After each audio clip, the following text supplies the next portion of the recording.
For decades, the Western world, led by the United States, has claimed an almost exclusive monopoly on defining and distributing the idea of democracy and good governance.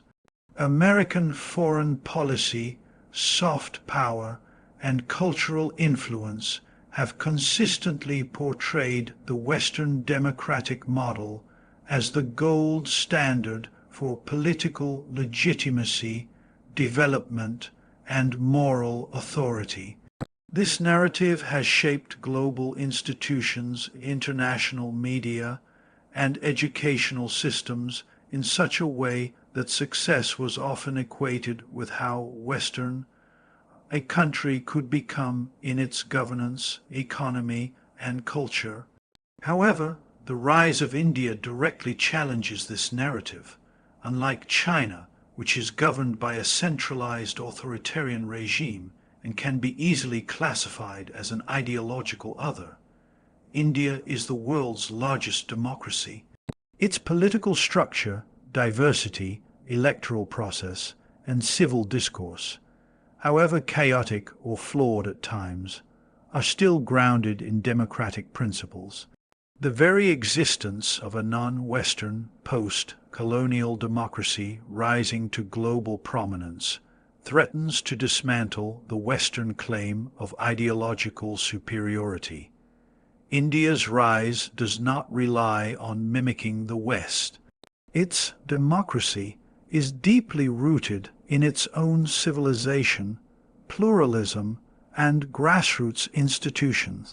With over 1 billion people, speaking hundreds of languages, practicing nearly every religion, and living across vast cultural and economic spectrums, India represents a far more complex democratic experiment than most Western nations.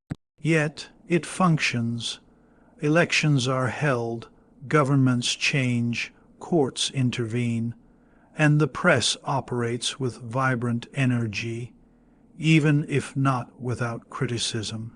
What unnerves Washington is not that India is democratic, but that it is succeeding on its own terms without needing to conform to Western templates of acceptable democracy.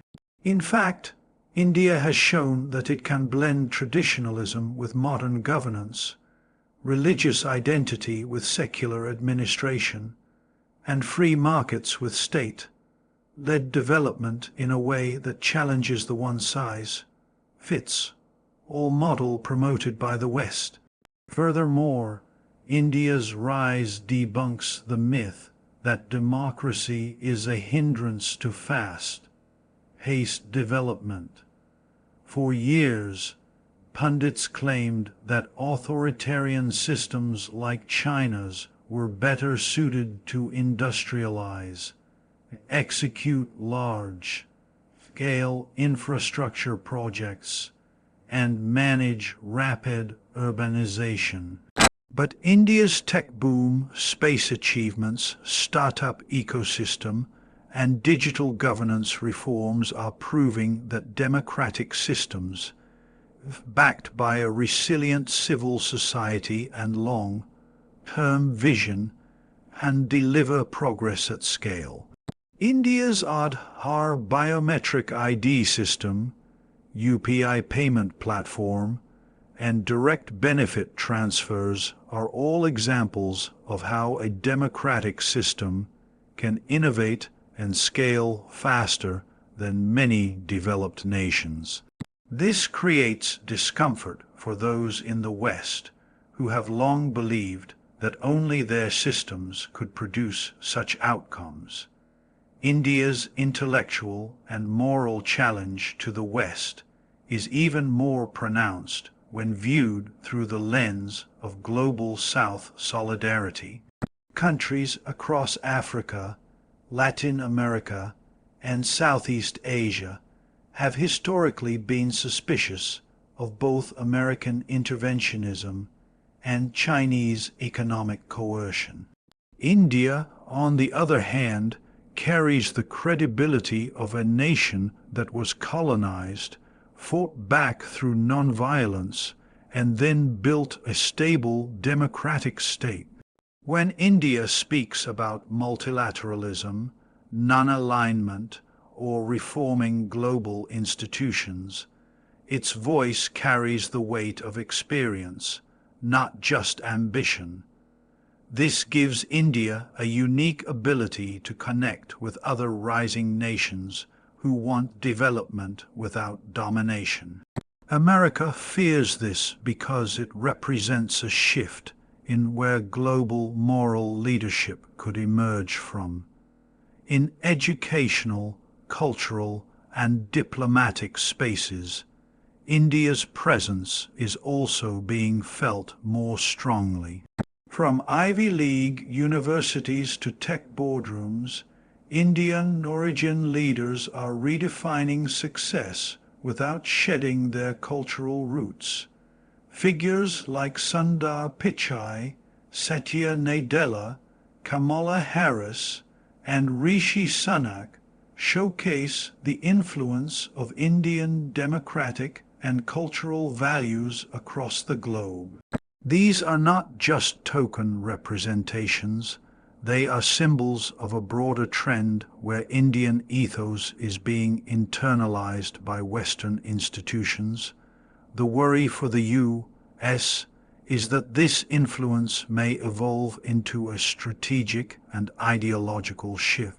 If India can rise to global power without abandoning its own political soul, then the need to westernize becomes obsolete for others. Moreover, India's democratic model offers a counterweight to the polarized, gridlocked, and often cynical perception of American democracy in recent years. From Capitol Hill riots to political dysfunction, America's moral authority as a democratic beacon has taken a hit. India's vibrant and messy but ultimately stable democracy offers a contrasting image, one where diverse voices still find representation, where coalition governments function, and where a deeply plural society maintains unity. This puts America in a paradoxical position. The very partner it needs to counter China is also the very example that could dethrone its ideological supremacy. What truly unsettles Washington is the long-term implication. If India's democratic experiment succeeds, the West no longer gets to define what successful democracy looks like. India's model is deeply rooted in its civilizational identity, spiritual resilience, and linguistic diversity. It offers an example of how modernity can coexist with tradition, how free speech can flourish despite internal contradictions, and how national pride doesn't have to mean imperial ambition. This is a far cry from the Western formula of democracy being tied to liberal capitalism, consumerism, and cultural homogenization. In the future, countries choosing democratic pathways may look to India rather than the U.S. for inspiration. That ideological realignment could be more dangerous for American influence than any Chinese aircraft carrier or cyber weapon. India threatens to do what China cannot: beat the West at its own game, using its own values, but with a distinctly Indian face. That is why America, though it speaks of strategic partnership, secretly fears India's rise even more than China's. America's geopolitical playbook has traditionally depended on the ability to control, contain, or coerce emerging powers into aligning with its strategic interests. Whether through economic sanctions, military alliances, intelligence networks, or diplomatic pressure, the U.S. has long maintained a sense of control over the global order.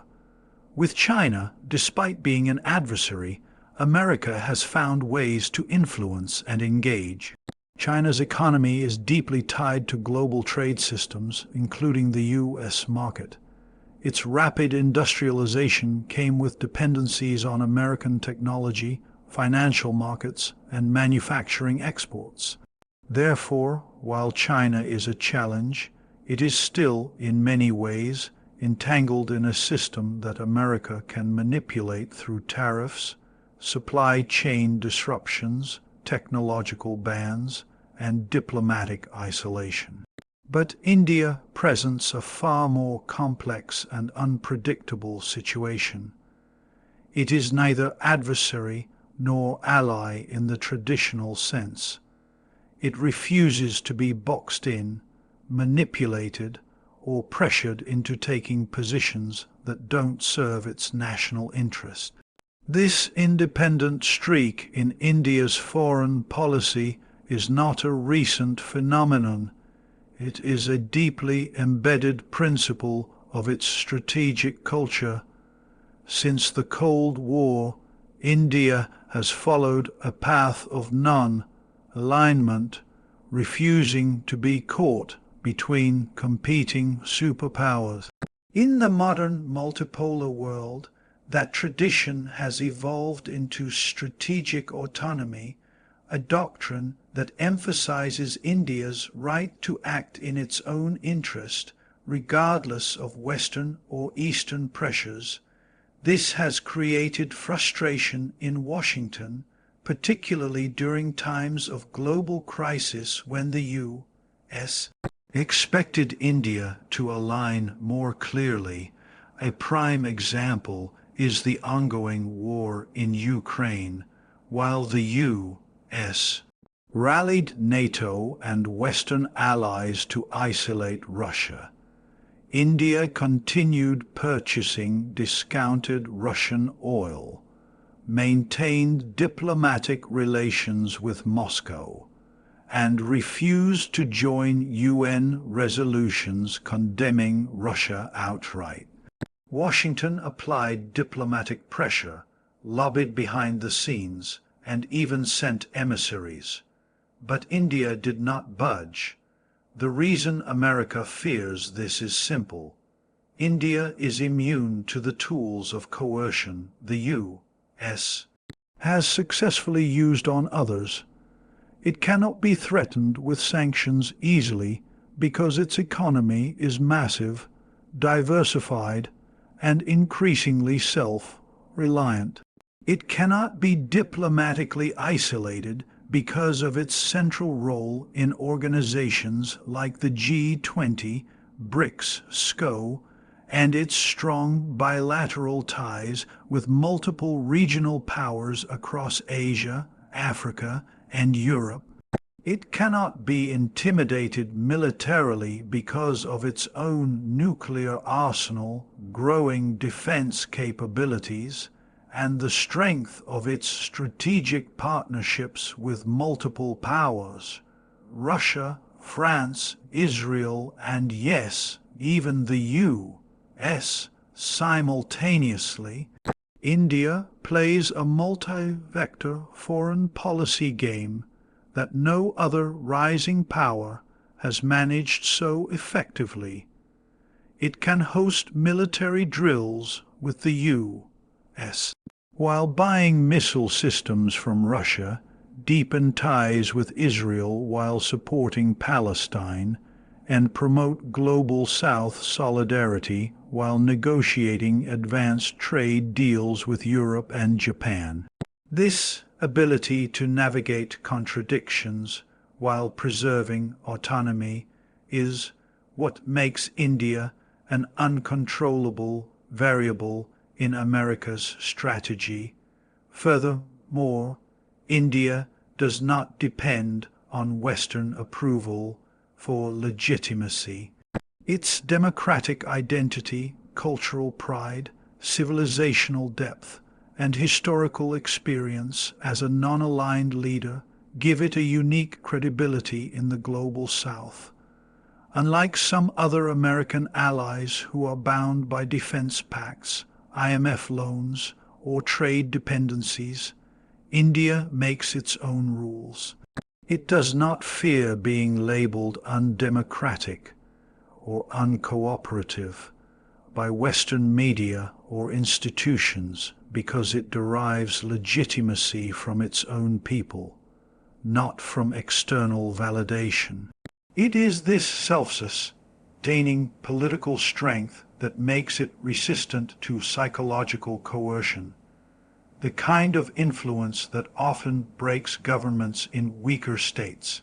The Quad alliance itself, which includes the U.S., India, Japan, and Australia, is a perfect example of how India participates in Western-led groupings on its own terms. While the alliance is seen as a tool to counterbalance China's assertiveness in the Indo-Pacific, India has never allowed itself to be seen as an American proxy. It has resisted efforts to militarize the Quad, pushed for broader economic cooperation instead of just security, and has repeatedly insisted that the grouping should not be anti-China in posture. This frustrates U.S. strategic planners who would prefer clearer alignments and stronger military coordination. But India refuses to transform its partnerships into alliances of dependency or confrontation. Moreover, India's technology and defense capabilities are becoming increasingly indigenous, further reducing reliance on American systems. From space exploration and missile development to cybersecurity and advanced fighter jets, India is building its own ecosystem. The more self-sufficient India becomes, the less leverage America has to push its agenda. Even in trade negotiations, India has walked away from deals like the Regional Comprehensive Economic Partnership RCEP and held firm on protecting its domestic markets, despite pressure from Western economic lobbies. The truth is, America fears powers that it cannot predict or shape. China, while economically powerful, is rigid in ideology and therefore more predictable in behavior. India, however, is fluid, flexible, and deeply rooted in its civilizational confidence. It does not aspire to copy the West, nor does it seek to directly oppose it. It simply chooses its own path based on national interest and strategic balance. This kind of agency is rare in global politics, and it threatens to undermine the U.S. model of shaping the world through structured alliances, hierarchies, and dependencies. In conclusion, India's refusal to be controlled is not an act of rebellion. It is a declaration of sovereignty. And that sovereignty, expressed through strategic autonomy, economic independence, and moral confidence, poses a more profound challenge to American influence than even China's rise. It is the rise of a power that cannot be bent, bought, or bullied, a power that will chart its own destiny. That is why, behind all the warm handshakes and diplomatic visits, there lies a silent fear in Washington. India will never play by America's rules. In the global contest for influence, power extends beyond military might and economic strength. It seeps into narratives, values, culture, and the ability to inspire. While America has dominated the world stage through its cultural exports, Hollywood, fast food, fashion, music, and digital media, and China has tried to extend its reach through investments, infrastructure, and propaganda. India's rise presents an entirely different kind of challenge. It is not just about what India owns or how it trades, but about what India represents. India's civilizational soft power runs deeper than any modern branding campaign. It is not something manufactured in boardrooms or ministries. It is the product of a 5,000-year-old civilization that continues to breathe, evolve, and influence the world in subtle but powerful ways. And that is what America truly fears. Unlike China's often forced soft power initiatives, such as Confucius institutes that are viewed with suspicion, India's influence is organic. It flows through its ancient philosophies, spiritual traditions, arts, language, and the lived example of its global diaspora. Yoga is perhaps the most visible and widespread example. Once confined to Indian temples and spiritual centers, it is now a global phenomenon practiced in gyms, homes, parks, and wellness retreats from New York to Nairobi. Yet, despite its Western rebranding, the roots of yoga are undeniably Indian. They carry with them a subtle but strong cultural authority that reasserts India's civilizational identity. This soft power is not imposed, it is invited. Similarly, Indian cuisine, Bollywood films, classical dance, spiritual literature, and the global reach of festivals like Diwali are reshaping how the world experiences culture. Hollywood stars attend Indian weddings, global CEOs speak of their meditation practices, and international scholars quote Indian thinkers like Tagore, Ambedkar, or Vivekananda. Unlike America's pop culture, which often thrives on rapid consumerism and trends, India's cultural exports are layered with philosophy, tradition, and depth. They offer not just entertainment or products, but a world view. And this is what gives India's soft power a philosophical edge that America lacks. Moreover, India's influence is amplified through its diaspora, not just in size, but in impact. Indian origin professionals lead some of the most powerful global tech companies: Google, Microsoft, IBM, Adobe, and now even Starbucks. Indian doctors, engineers, academics, and entrepreneurs have established a reputation for excellence across continents.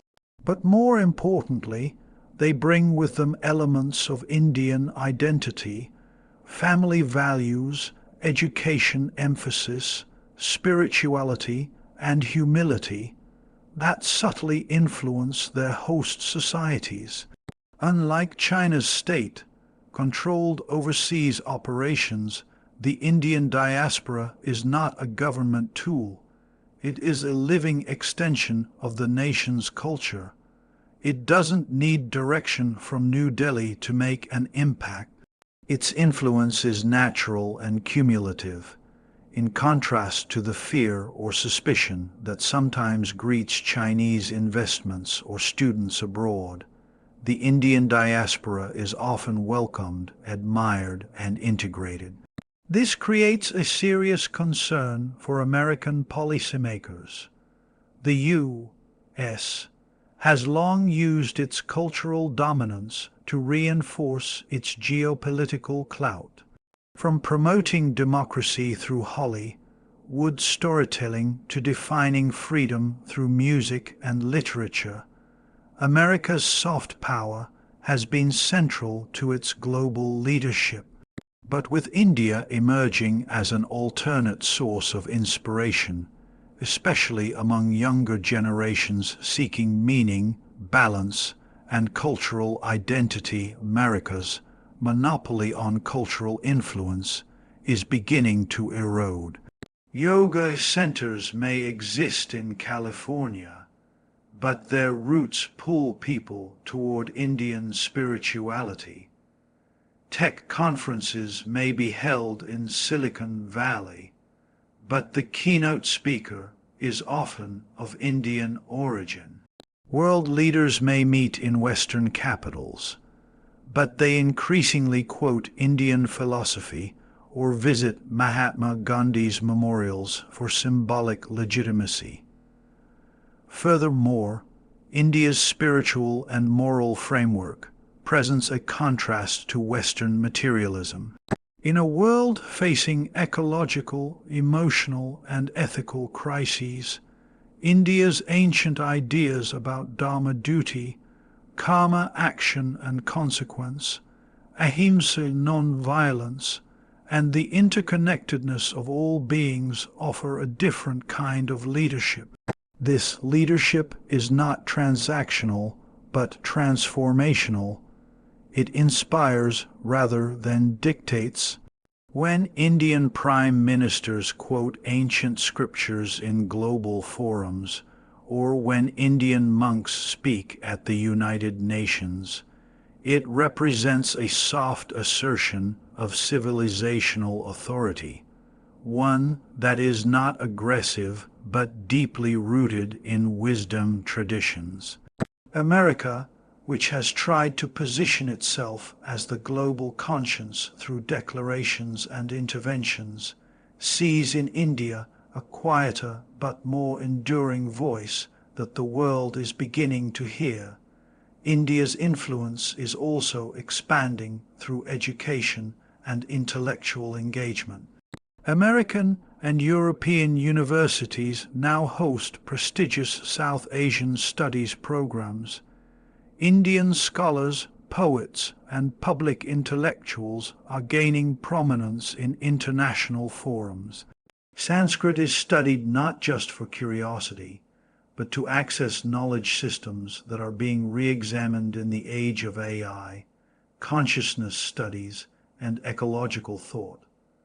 The West is slowly recognizing that India doesn't just have a past, it has a living philosophy that could guide the future. What makes India's civilizational soft power so potent and threatening to U.S. dominance is that it cannot be replicated, bought, or countered. It is not the product of branding agencies, military budgets, or technological platforms. It is the result of millennia of cultural continuity, spiritual introspection, and global openness. While America tries to influence the world through its media and economy, India influences through ideas and identity. And that kind of influence is far more difficult to challenge. In essence, America fears that as India rises, more people across the globe may begin to admire not just its economic growth or democratic resilience, but its civilizational essence. They may seek meaning not in the American dream, but in the Indian way of being. If that shift happens, America's cultural primacy will not fall with a bang, but slowly, quietly, and permanently. Among the most significant factors that shape a nation's trajectory is its demographic composition. While many developed nations, including the United States, grapple with aging populations and declining birth rates, India stands out as a rare demographic powerhouse.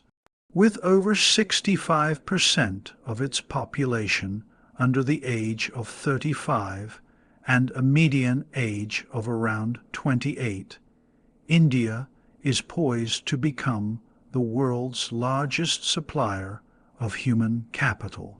This rising tide of youthful energy presents both opportunities and threats on the global stage, and for America, it is increasingly becoming a source of concern. Unlike China, whose demographic future is shadowed by an aging workforce and shrinking youth base, India's demographic momentum is not only sustainable but accelerating, and that is why America fears India's rise more than China's. China, once seen as the world's unstoppable economic engine, is now facing a severe demographic crisis. Decades of the one-child policy have come home to roost, resulting in a rapidly aging population, declining birth rates, and a shrinking labor force. The Chinese economy, while still formidable, is beginning to slow under the weight of its own demographic imbalance. In contrast, India is just entering its demographic dividend phase, a period when the working-age population outnumbers dependents, creating the ideal conditions for economic acceleration, innovation, and consumption growth. This timing matters. As China stagnates, India surges forward. For America, this means a new competitor is emerging, one that is younger, more agile, and filled with the aspirations of over 1 billion people. What makes this particularly threatening to American interests is that India's youth are not only numerous, but increasingly skilled and globally connected. India is producing millions of engineers, software developers, scientists, and entrepreneurs every year. Its educational institutions, though uneven in quality, are churning out talent that is making waves in technology, healthcare, finance, and academia.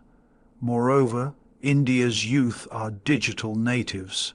They are fluent in English, active on global platforms, and increasingly global in mindset. They are not just building for India, they are building for the world. Startups in Bangalore, Hyderabad, and Delhi are developing solutions that compete with Silicon Valley innovations. The fintech revolution in India, powered by platforms like UPI, is ahead of even the US. In terms of adoption and scale, the fear in Washington is not just about India becoming a big market. It's about India becoming a big innovator. This youth-led transformation extends beyond economics. India's young population is also reshaping its political, social, and cultural discourse. It is increasingly assertive, globally aware, and nationalistic in outlook. This new generation is not burdened by colonial hangovers or the inferiority complex of previous decades. They see India not as a follower of Western norms, but as a shaper of new global norms. This generational confidence is something the U.S. is not used to confronting from rising powers. Historically, emerging nations sought mentorship or approval from the West. But India's youth are charting their own course, creating narratives, movements, and technologies that do not rely on American frameworks. From a geopolitical standpoint, India's demographic edge gives it long-term leverage that is hard to match. America's own population is aging, and while it benefits from immigration to maintain its labor force, the political volatility around immigration policy makes this an uncertain strategy. China, on the other hand, is trying to reverse its population decline through incentives and reforms, but with little success. India doesn't need to reverse anything. It already has the numbers. The question is how it harnesses them. If India can provide quality education, jobs and infrastructure to its youth, it could transform not only its own future, but the global balance of power. A skilled and employed Indian youth population could flood global markets with innovation, outcompete rivals in AI and biotech, and shift manufacturing away from China to Indian shores. America fears this not just economically, but ideologically. For years, the U.S. has maintained its dominance in the tech world through its universities, venture capital, and innovation hubs. But with Indian talent rising rapidly and increasingly choosing to stay in India rather than migrate, the monopoly is breaking. India is no longer just the back-end service provider. It is becoming the front-end creator in areas like digital identity, public payment infrastructure, space technology, and pharmaceuticals.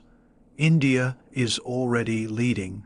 If this trend continues, America's position as the technological center of the world may slowly be overtaken, not by China's authoritarian model, but by India's democratic and youthful force. Moreover, India's demographic rise carries with it a global appeal. Countries in Africa, Southeast Asia, and Latin America, regions with similarly young populations, see India as a relatable success story. Unlike America or China, India reflects their challenges: inequality, diversity, post-colonial struggles, and the hunger for dignity. India's ability to rise with a young, pluralistic society sets an example that America cannot easily replicate. Washington's fears stem not just from competition, but from the realization that India may become the preferred development model for the next generation of global leaders. In the coming decades, demographics will define destiny, and in that race, India has a decisive edge. Its youth are not just a statistic. They are a movement. They carry the hopes of 1 billion people, the pride of a civilization, and the skills to shape the future. While America still holds economic and technological supremacy, it cannot manufacture what India already possesses: a vast, vibrant, and visionary generation ready to lead. That is why, in the corridors of Washington, India's demographic power is watched not just with admiration, but with unease. Because unlike China, whose demographic decline limits its long-term threat, India's rise is just beginning, and it is being fueled by the most potent force of all, its people.